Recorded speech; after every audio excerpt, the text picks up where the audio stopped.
In early 1968, United States Marines fought the North Vietnamese Army in one of the most bitterly contested battles of the Vietnam War.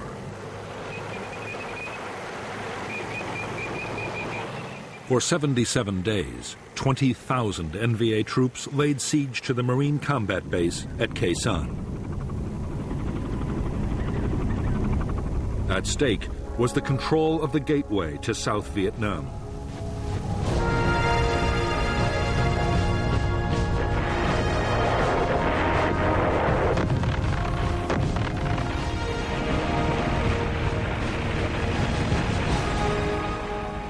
The siege of Khe Sanh was the longest single battle of the Vietnam War.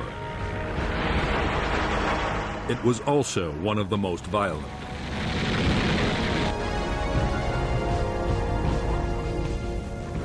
There were savage artillery duels, mass infantry assaults, and fierce hand-to-hand combat.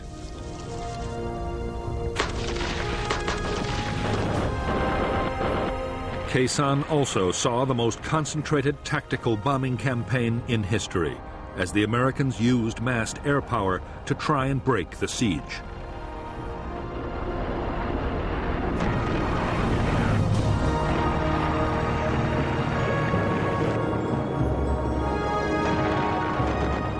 The North Vietnamese meant their attack on Khe Sanh to deliver an historic victory that would destroy the will of the United States to carry on the war. In fact, in spite of immense sacrifice, the North Vietnamese army would fail.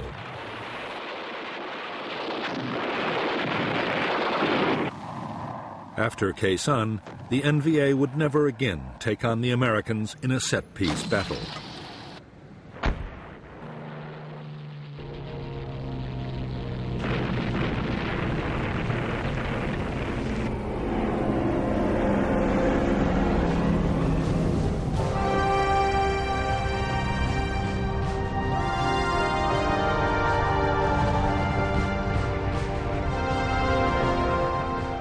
In March 1965, 3,500 U.S. Marines had been the first American combat troops sent to South Vietnam. Their orders were to defend an air base at Da Nang, but their mission didn't stay defensive for long.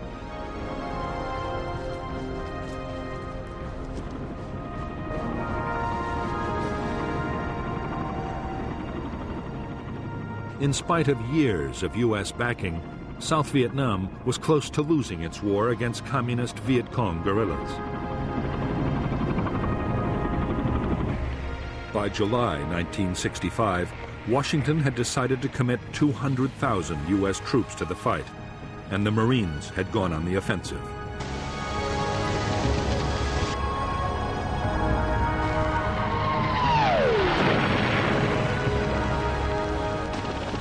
American commanders saw their role as taking on the Viet Cong's big units, the battalions and regiments.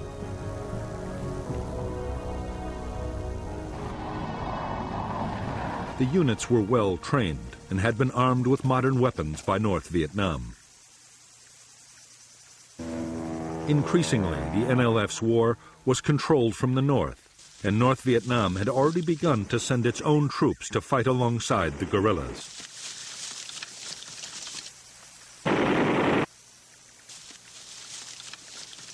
The first big battle between the Americans and the Viet Cong was in August 1965. In Operation Starlight, the Marines smashed a Viet Cong regiment. In November, in the Ia Drang Valley, the 1st Air Cavalry Division battled nearly 6,000 North Vietnamese Army troops. According to General Westmoreland, the Americans killed more than 1,200 in a storm of heavy fire.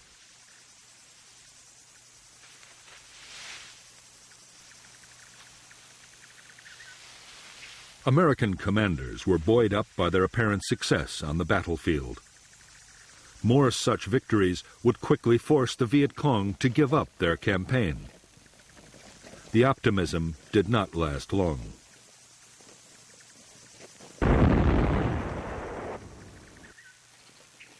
By the close of 1965, the Americans were finding it impossible to make the Viet Cong fight pitched battles. Meantime, U.S. casualties were rising fast from ambushes, booby traps, and surprise attacks.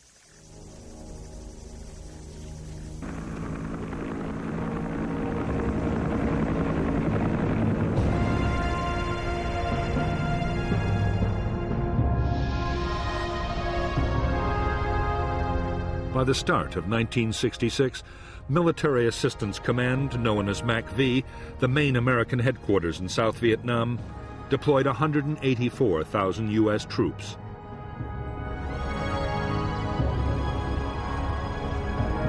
Army units were concentrated in the Saigon area, in a strip along the Central Coast, and in the Central Highlands.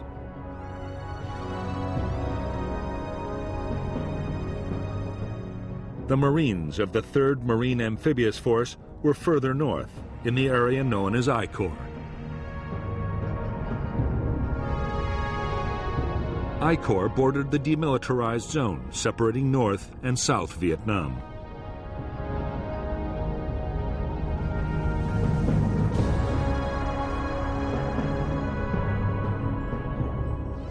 The Marines now had 3 main bases in I Corps: at Da Nang, Chu Lai, and Phu Bai, while the South Vietnamese Army had headquarters at Hue and Quang Nai.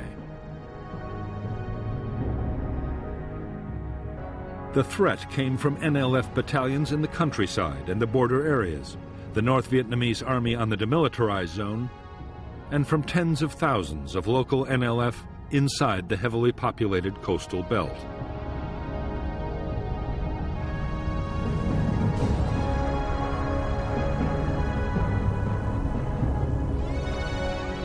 To the NLF, the coastal villages were a priceless asset. They produced vast quantities of rice which could feed the big guerrilla units in the remote interior.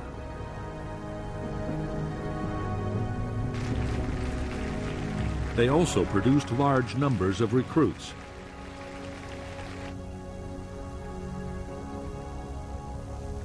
Over the years, the NLF had gained control of thousands of villages. They had created their own local administration and village guerrilla forces.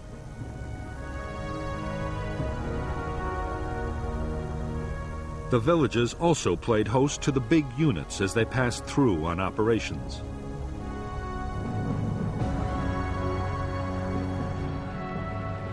All the areas in which the American Marines had built their bases were surrounded by NLF-controlled villages.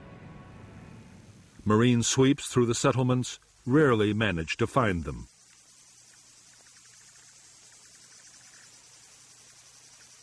Viet Cong tactics were to pull out the main guerrilla forces and officials, leaving only snipers and booby traps behind.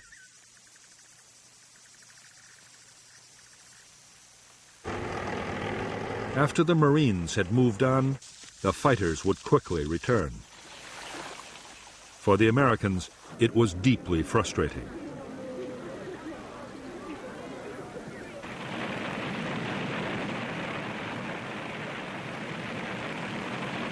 The Marines were forced to think again about how they could fight this new and unsettling kind of war.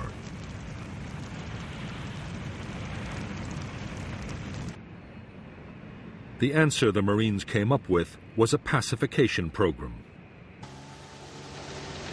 The idea was to fight the NLF for control of the villages and to do it around the clock.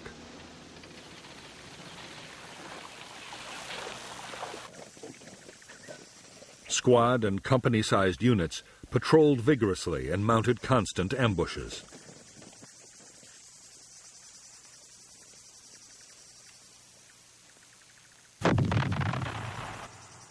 The rice harvest was protected to keep it out of Viet Cong hands.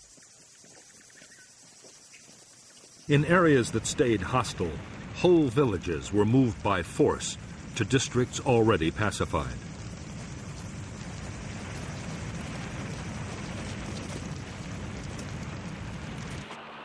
The Marines' aggressive military tactics were combined with persuasion.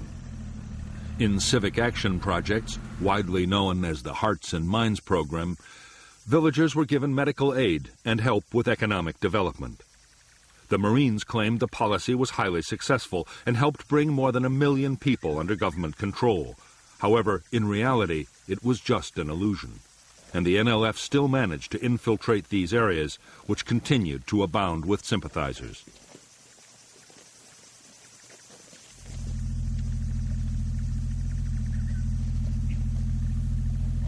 The change came in mid-1966. General Westmoreland, the commander of U.S. forces in South Vietnam, had never agreed with the Marines' methods. He believed that controlling villages was a waste of highly trained and heavily armed troops. Westmoreland argued that the Marines should instead be used to pursue the enemy's big units in the remote interior.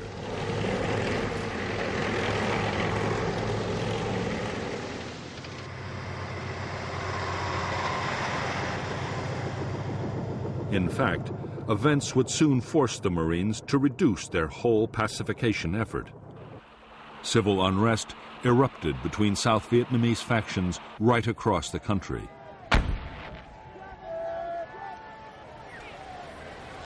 The North saw its opportunity and assembled thousands of troops poised to cross into the South. It was a threat the Marines could not ignore.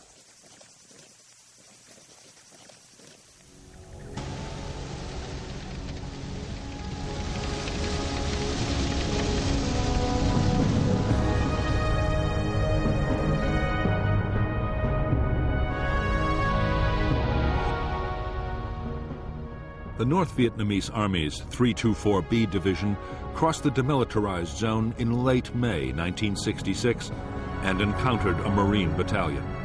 The NVA held their ground, and the largest battle of the war to date broke out near Dong Ha. General Walt moved most of the 3rd Marine Division north, 5,000 men in 5 battalions.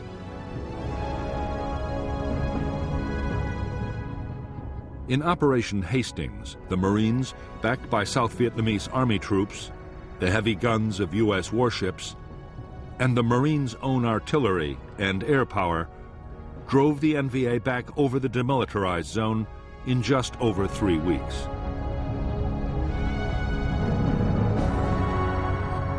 Because the Marines were forbidden to cross the demilitarized zone into North Vietnam, the 324B Division, along with elements of 2 more divisions, were able to regroup and return to the south almost at once.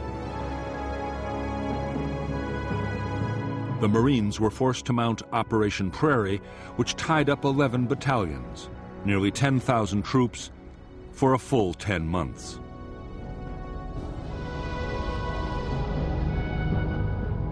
To support the operations, they and Special Forces units built a string of combat bases stretching from Jiolin in the east to Khe Sanh in the west.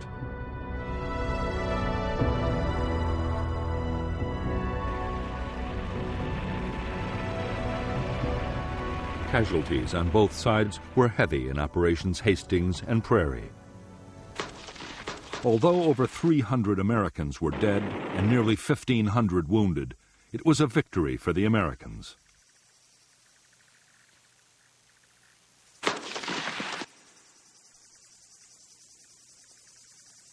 However, the NVA divisions had not been beaten. They simply slipped back across the demilitarized zone from where they could return at any time.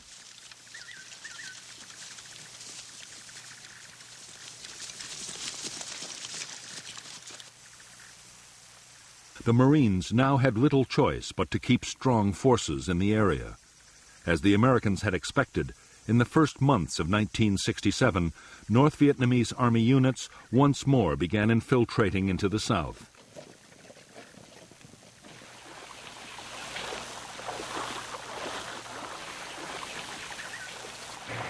The Marine reaction was to mount big operations to find them and cut them off.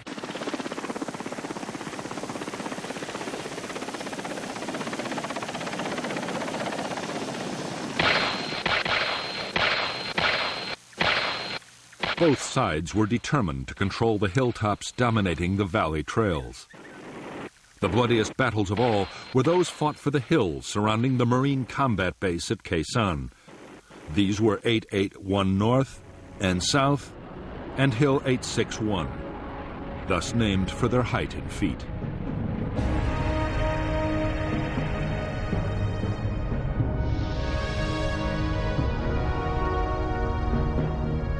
American bases below the demilitarized zone were strung out along Route 1 and Route 9. The command center was Dong Ha, while Camp Carroll and the Rock Pile were artillery bases with long-range heavy guns. On the western end of Route 9, Long Vei, a special forces camp, and the Marine base at Khe Sanh were particularly important. They dominated North Vietnamese infiltration routes into the south from the demilitarized zone and from Laos.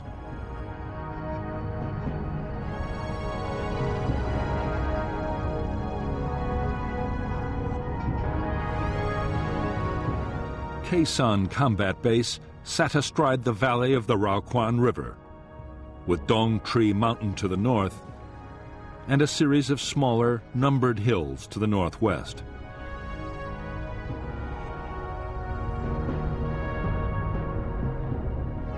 In April 1967, elements of the NVA 325C Division moved onto Hills 881 North and South and Hill 861 and stormed a signal relay station atop Hill 950. They built fortifications and placed artillery to support the main effort. An infantry assault by all three of the division's regiments, more than 5,000 men. The base at Khe Sanh had been defended by only a single company of Marines. But now, American strength was raised to 2 battalions with more artillery. By May 5th, after violent battles, the Marines had seized all 3 key hills. The battered North Vietnamese division pulled back over the demilitarized zone and across the Laotian border.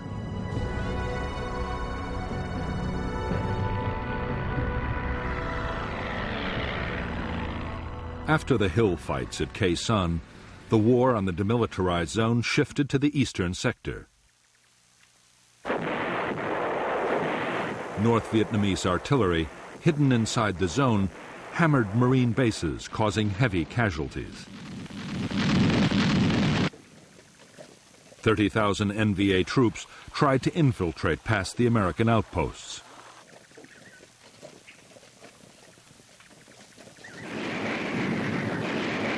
In July 1967, there was heavy fighting near Con Thien, killing 1,300 NVA troops.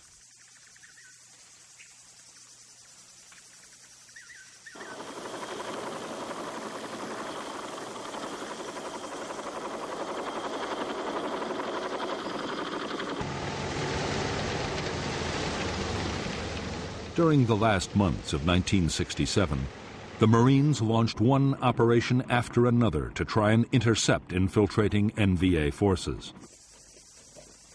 It was no easy task. The terrain was rough. There were never enough helicopters, and poor weather often shut down air operations.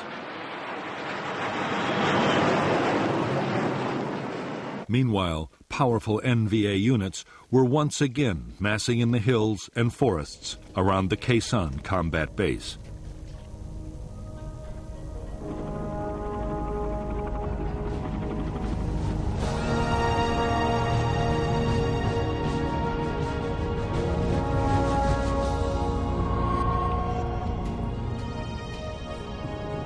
Since the start of the conflict, North Vietnamese leaders had been arguing bitterly about how best to win the war in the south.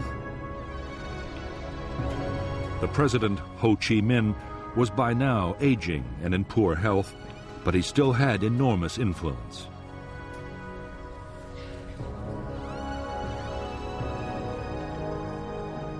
Ho was revered by millions of Vietnamese, North and South, and any big decisions had to be approved by him.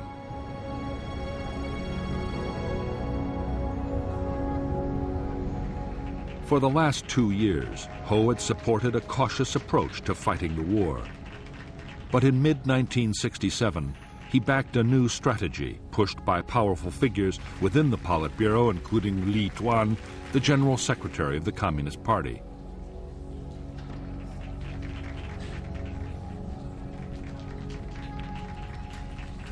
The plan was to mount an all-out offensive against the cities and towns of the South.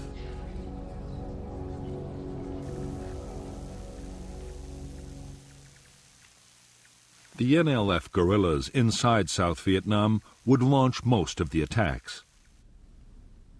But General Giap, North Vietnam's defense minister, planned to add a distinctive touch of his own.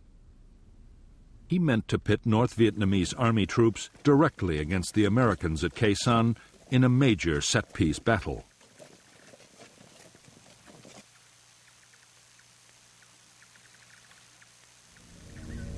He would even direct the attacking forces himself.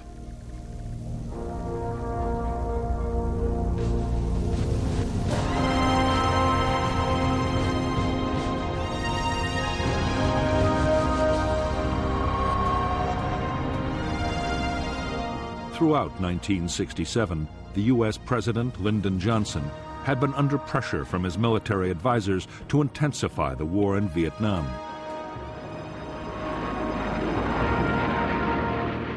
The Joint Chiefs of Staff wanted the president to ease the many restrictions on the bombing campaign against the North. They also wanted ground attacks against enemy sanctuaries in Laos and Cambodia, perhaps even into North Vietnam itself.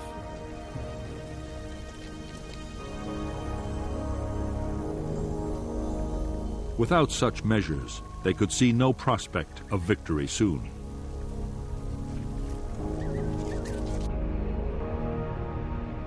President Johnson's fear was that expanding the ground campaign might draw China or the Soviet Union into the war.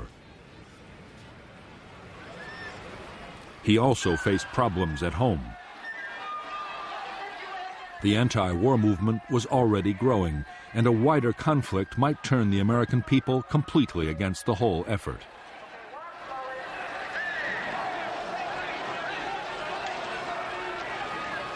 The last thing the president wanted to hear was that the communists were preparing for a major offensive.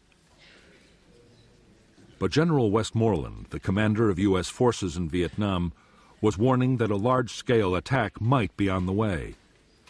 Westmoreland believed that the North Vietnamese army was preparing a big push into the south, and that its first target might be the Marine combat base at Khe Sanh.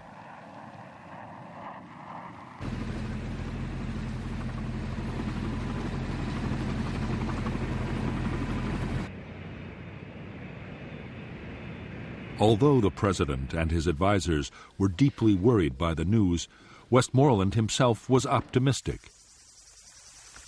He believed he had the forces to deal with any threat, and a massive enemy offensive might be the opportunity he'd been waiting for.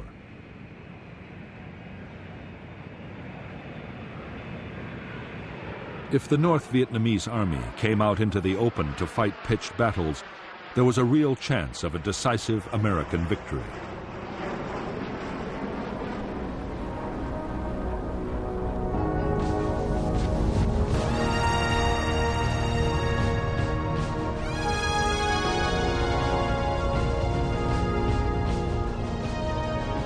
For the North Vietnamese army and its commander, General Giap, attacking the Americans at Khe Sanh promised a whole series of benefits. The buildup would draw American attention away from the southern cities, the main targets of the Tet Offensive.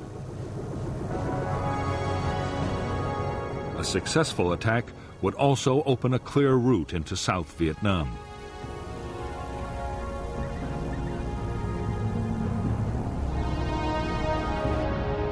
A victory at Khe Sanh might also bring another, even more valuable prize: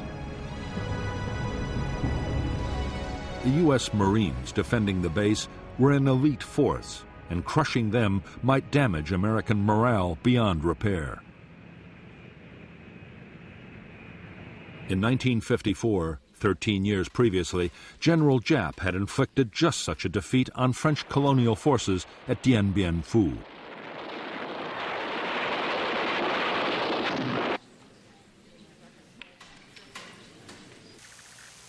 In selecting Khe Sanh as the site for a set-piece battle with the Americans, General Giap had chosen carefully. The jungle-covered hills and low cloud combined with heavy fog would work against American air power.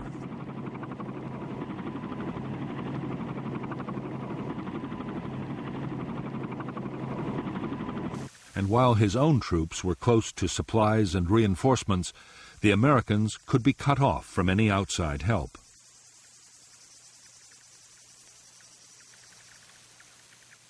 The weakened garrison would then be overrun.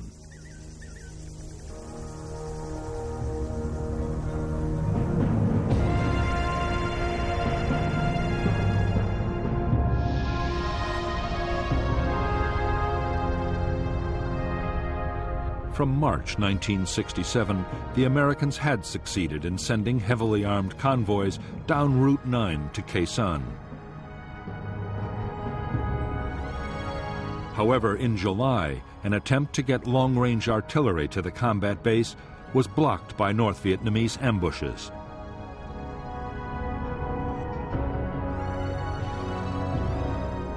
Soon, the NVA had closed the road completely, and the first phase of the campaign against Khe Sanh was completed.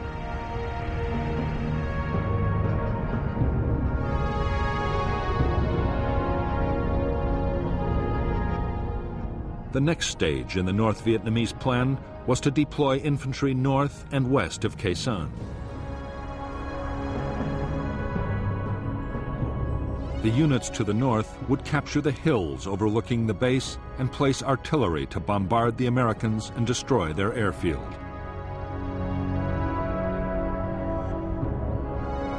They would also mount ground attacks to create a diversion. The western units would capture Long Vei Special Forces Camp and Khe Sanh Village, and then mount a massive assault to take the Marine combat base from the south.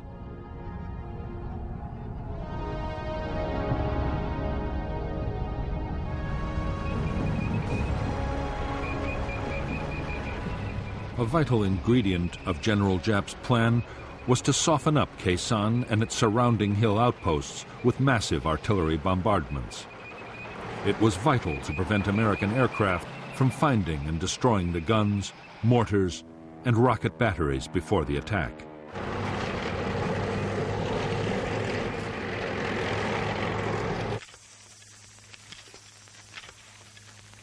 The troops made enormous efforts to protect the artillery by hiding it in caves or specially dug pits.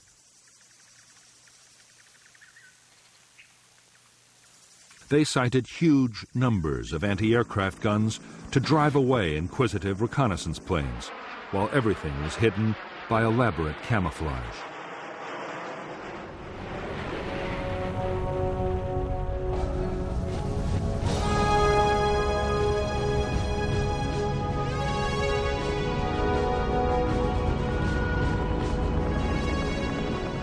From the start of the war in Vietnam, U.S. military commanders had believed that the best form of defense was to attack in strength. When reconnaissance detected a large enemy force, U.S. troops would be helicoptered in to surround and destroy it. Although they often flew straight into an ambush, in the main the strategy worked.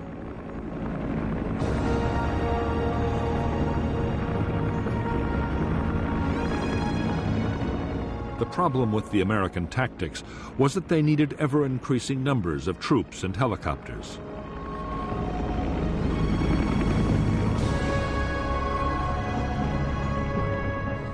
In Washington, Robert McNamara, the Secretary of Defense, worried that the constant demand for more men would eventually destroy public support for the war. Throughout 1967, McNamara had pushed for a strategy that would reduce the need for manpower. One proposal in particular McNamara adopted enthusiastically. The idea was to clear a line along the demilitarized zone and build an electronic barrier to stop enemy infiltration from north to south. The plan, called the Strong Point Obstacle System, was expected to cost $1 billion. To U.S. troops on the ground, it made no sense. They christened it McNamara's Line.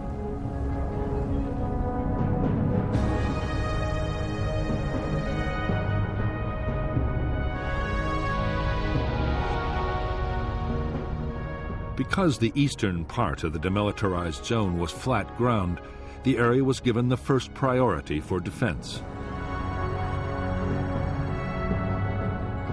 The plan was for 9 strong points, including Con-Tien and Jiaolin, linked by fencing, minefields, and electronic detectors.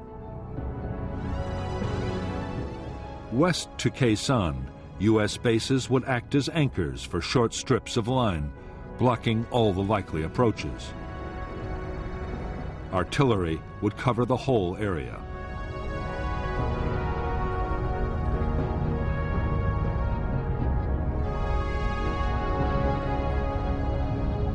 By the end of 1967, the eastern part of the Strong Point Obstacle System was almost complete.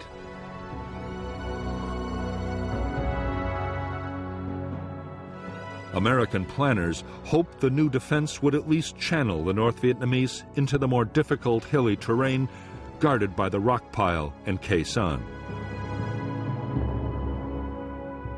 In the future, when those bases too were part of the system, military commanders saw them playing a particularly important role. If full-scale ground operations were ever launched into Laos, the barrier would protect the Americans from flank attacks.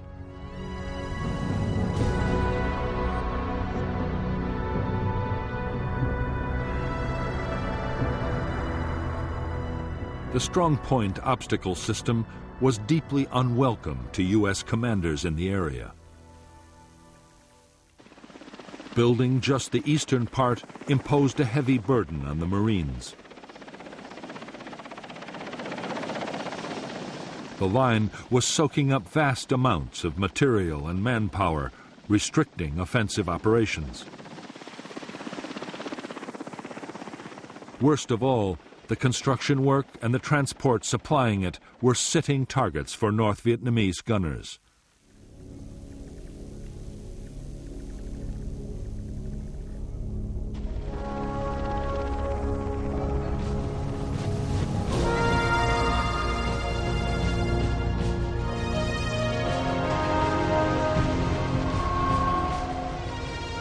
Altogether, the North Vietnamese Army numbered just under 470,000 troops in 12 divisions and 100 independent regiments.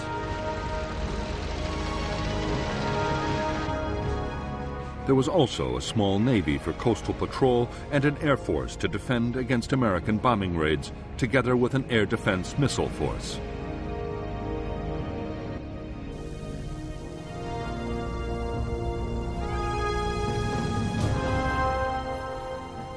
China had also committed 50,000 advisors and engineers to repair damage done by American bombing and so free North Vietnamese troops for combat operations.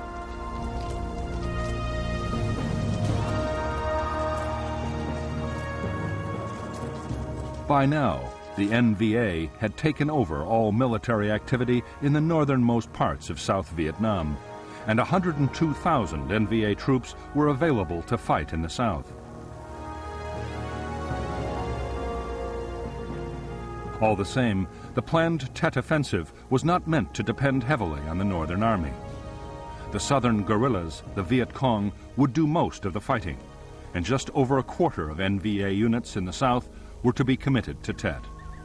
The rest would either be held back as a reserve or thrown into the battle against the Americans at Quezon.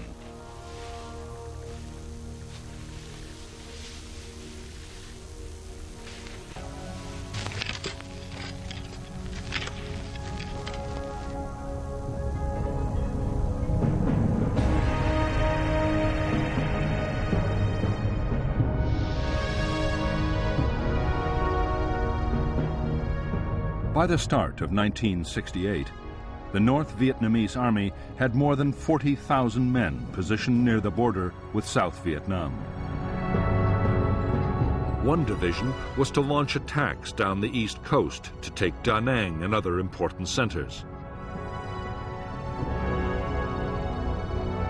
4 divisions and 2 regiments were massed for the assault on Khe Sanh and for follow-up operations to seize the northern provinces.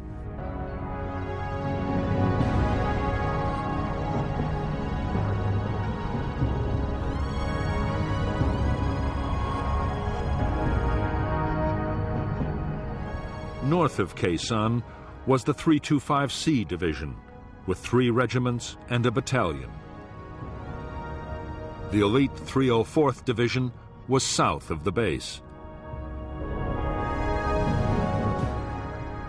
The besieging forces were supported by 3 artillery formations and anti-aircraft units, while a regiment handled resupply from the north.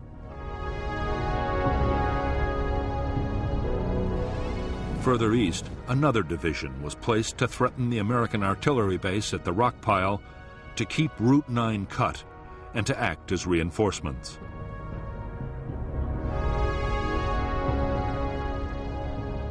A small number of tanks were also positioned west of Long Vay.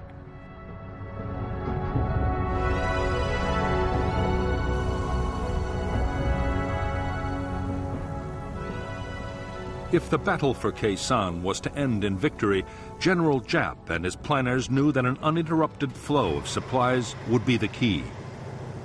The experience in 1954 of fighting the French at Dien Bien Phu had taught him the value of ensuring continuous supply long before the final storming of the enemy base. He was determined to repeat his achievement at Khe Sanh.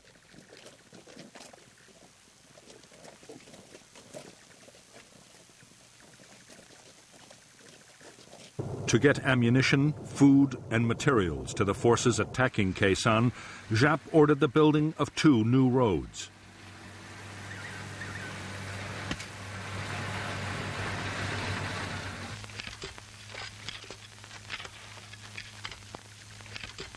They were soon detected by the Americans, who named them the Santa Fe Trail.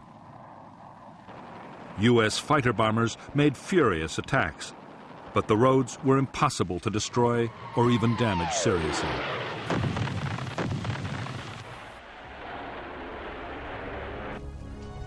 The Santa Fe Trail was heavily camouflaged and fully equipped with bunkers, storage depots, and way stations. The roads were protected by heavy anti-aircraft cover. Already, supplies have been built up near Khe Sanh for between 60 and 90 days of sustained combat.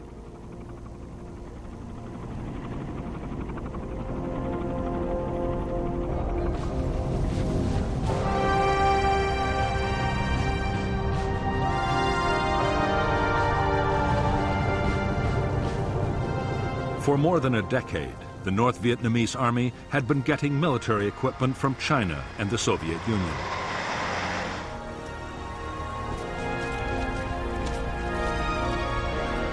The best NVA divisions were extremely well armed. The rugged and effective AK-47 assault rifle was perfect for the harsh battlefield conditions of Vietnam.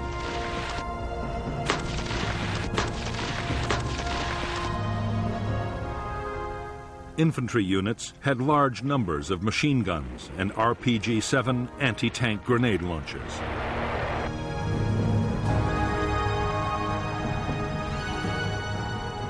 The main defense against American air power for the troops around Khe Sanh was the Soviet K-38 heavy machine gun. Near special installations, the NVA anti-aircraft units were armed with 37mm anti-aircraft cannons, a menace even to the fastest American jets.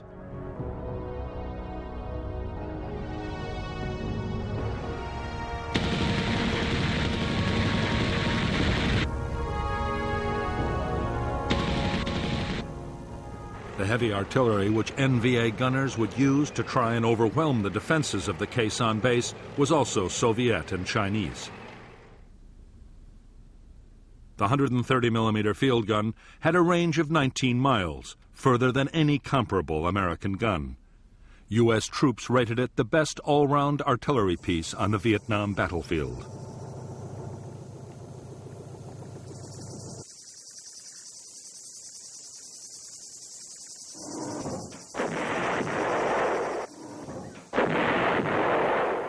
The guns would be reinforced by huge numbers of rockets and heavy mortars.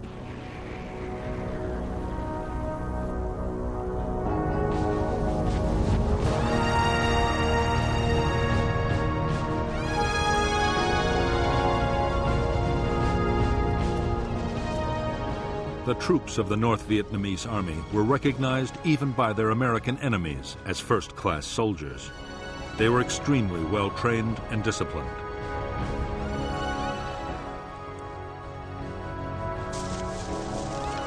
They were skilled in tactics, and their morale and determination often seemed to the Americans to border on the fanatical.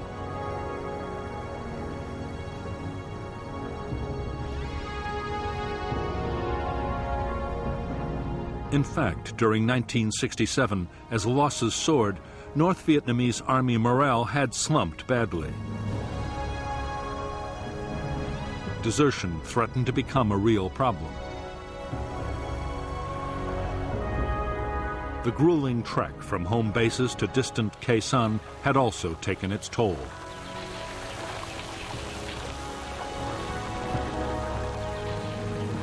American bombing was a constant danger, and diseases, particularly malaria, were rife. Most of the NVA soldiers who were massing to attack Khe Sanh were from the coastal lowlands of North Vietnam and found life a misery in the sodden, insect-infested jungles, as did their enemy.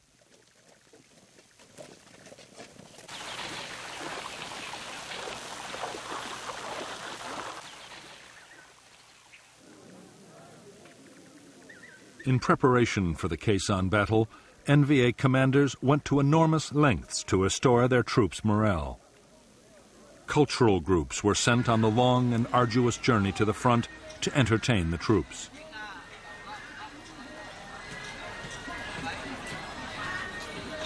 The message was simple and was reinforced at every opportunity by political officers.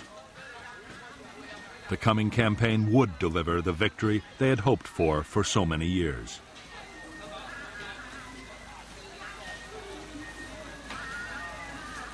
The propaganda effort worked well. In the final weeks before the offensive, desertions from the North Vietnamese Army fell dramatically.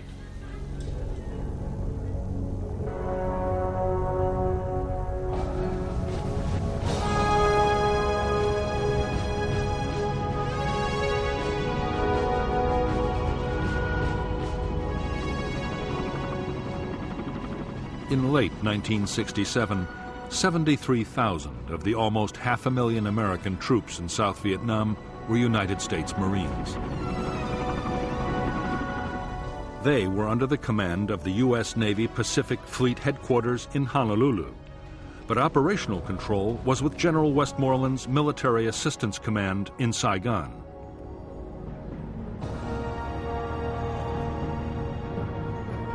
From the start, the independent status of the Marines had led to friction. Often they were accused by the Army and the Air Force of fighting their own private war.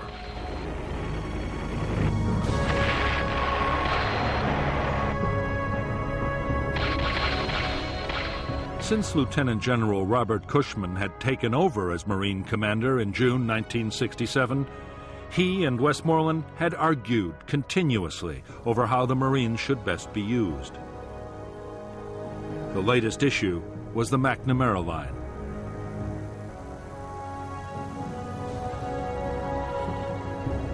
The idea was strongly opposed by the Marines, but Westmoreland had become a strong supporter.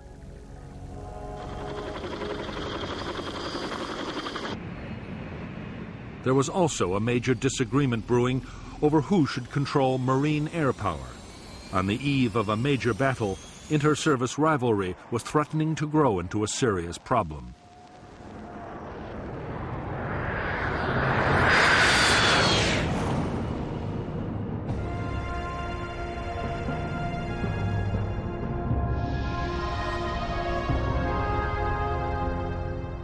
All-American units in I Corps were commanded by the 3rd Marine Amphibious Force with its headquarters at Da Nang. The force controlled the 1st and 3rd Marine Divisions and elements of the 5th, along with the 23rd Army Division, 2 Army brigades, and a squadron of armored cavalry.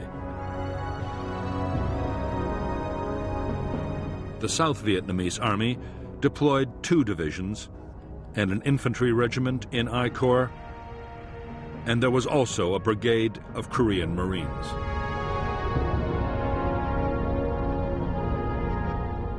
Air support for operations in I Corps was provided by a U.S. Air Force Tactical Fighter Wing, the 1st Marine Air Wing, and a South Vietnamese Air Force Squadron. U.S. Navy aircraft were stationed on the carriers of Task Force 77, while 3 wings of B-52 bombers were also on call from Thailand and Guam in the Pacific Ocean. Air supply was carried out by Marine and Air Force transport and helicopter squadrons.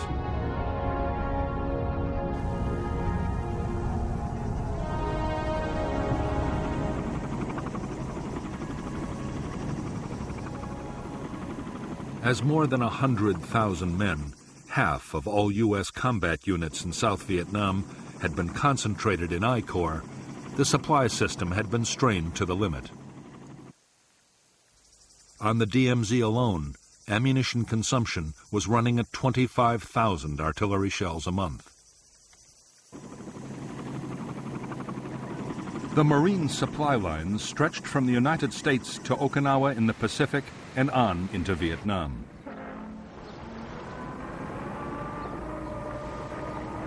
The U.S. forces required 21,000 tons of food, ammunition, fuel, and general supplies daily.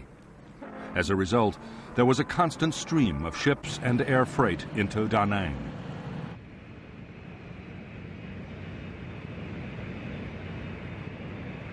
Getting the supplies to where they were needed was a massive job. Vietnam was the first war to see computers used to control supplies. The requisitioning system handled over 80,000 different items, from boots for the men to spares for helicopters.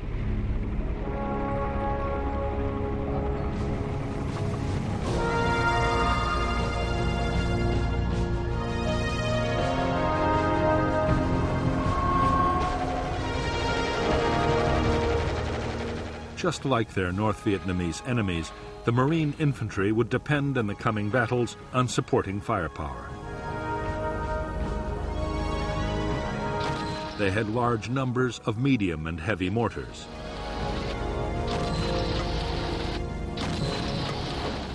The Marines would also make good use of 106mm recoilless rifles. The M40 had been designed as an anti-tank weapon, but it was also highly effective against bunkers and trenches.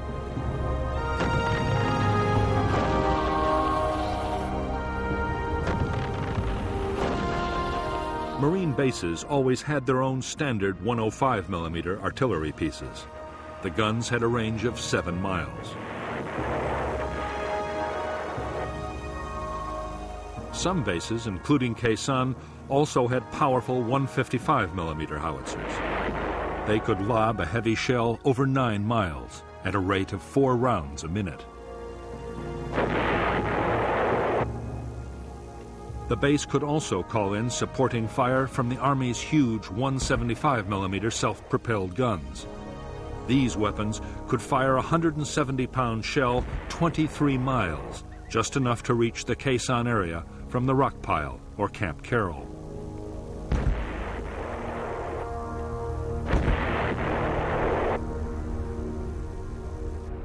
Support from aircraft was much less reliable than artillery. Air operations could be shut down completely by bad weather. But in the right conditions, fighter bombers could bring devastating firepower to the battlefield. A-4 Skyhawks, operating from carriers in the Tonkin Gulf or from marine airfields, could be over the Khe Sanh area in less than 30 minutes with 1.5 tons of bombs.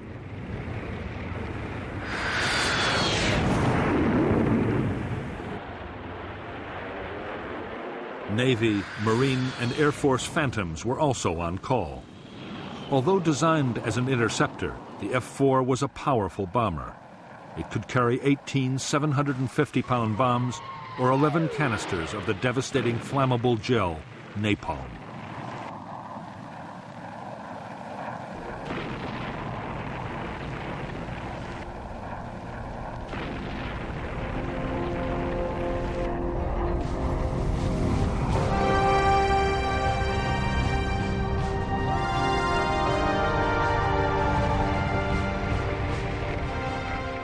As an elite formation which could attract recruits of the highest quality, the United States Marines had for years been an all-volunteer force.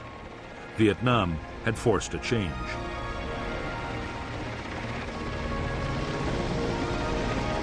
Restricting tours of duty to 13 months and the steady accumulation of casualties meant the Marine Corps had to take in draftees. Around 20,000 men had been drafted in by the end of 1967.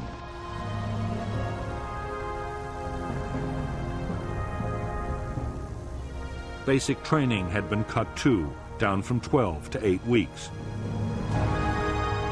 There was also a severe shortage of skilled personnel, particularly helicopter pilots. In spite of the sometimes appalling conditions of cold, wet and dirt in which the Marines in Vietnam had to live and fight, their morale had stood up well. Marine discipline and the sense of being part of an elite helped. So did the knowledge that support from artillery, helicopter gunships, or strike aircraft was not far away.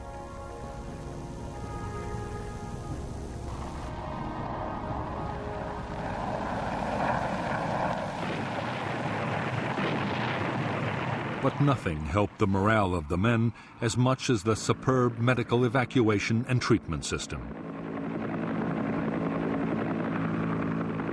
After emergency treatment by a medic on the spot, a wounded man could expect to be picked up by medevac helicopter in less than half an hour.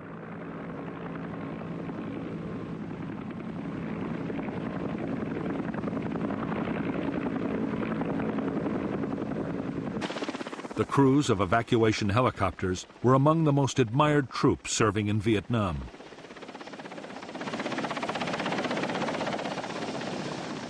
The pilots would go to extraordinary lengths to get wounded men away, even under heavy fire.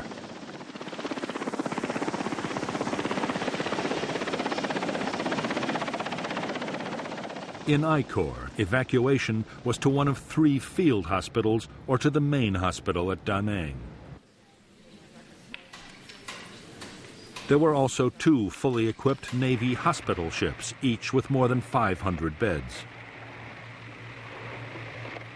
So effective was the Marine medevac system that 99% of evacuated Marines survived their wounds.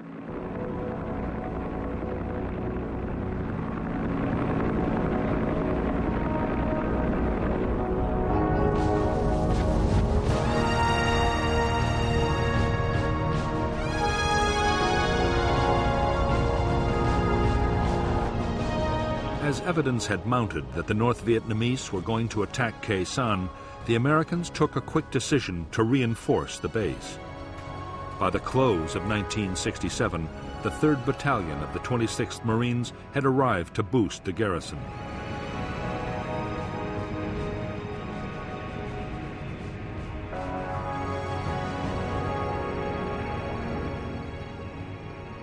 New bunkers, quarters, and perimeter defenses had to be built fast. Building materials that were meant for the McNamara Line were quickly diverted to Khe Sanh. Only days after the new Marine unit had arrived at Khe Sanh, it launched a major search and destroy operation towards the border with Laos. The Marines discovered North Vietnamese weapons caches and fresh trails. but not a single enemy soldier opened fire. Unknown to the Americans, the 30,000 NVA troops all around were under strict orders to avoid all contact.